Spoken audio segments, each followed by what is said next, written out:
A minister came to speak at one of our classes in seminary. He said, for the preachers, there's one thing that your future congregation must hear.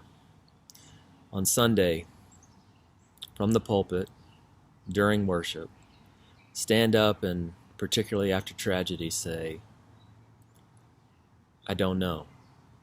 I don't know.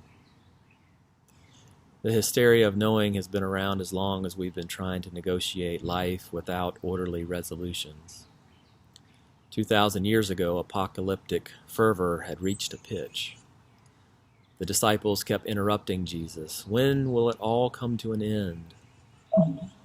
Jesus said, no one knows, not even the angels, nor the Son of Man. If the Son of God wasn't omniscient, then his church shouldn't try to be either. Despite attempts to narrowly define Christianity as a set of absolutes we give our assent to, religion at its best is the only discipline that makes room for, celebrates, and courts, especially after decades of prayer and practice, mystery. The point isn't so much to know, but rather to keep asking faithful questions. Nearly 2 months into this pandemic, I don't know when we'll get to worship in person again. I don't know when we'll get to gather around the welcome table. I don't know when we'll be able to embrace one another without reservation, and I don't know when haircuts and acupuncture and hung clothes and garden days and journey groups will return. I don't know. It's hard not to know. The anxiety, the uncertainty, the hours and days and months on end waiting for an update.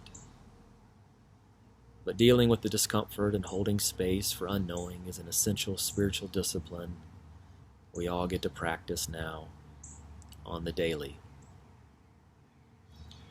Rumi, the Islamic poet, told of a man who spent his nights calling out in God's name until his lips grew sweet with praise.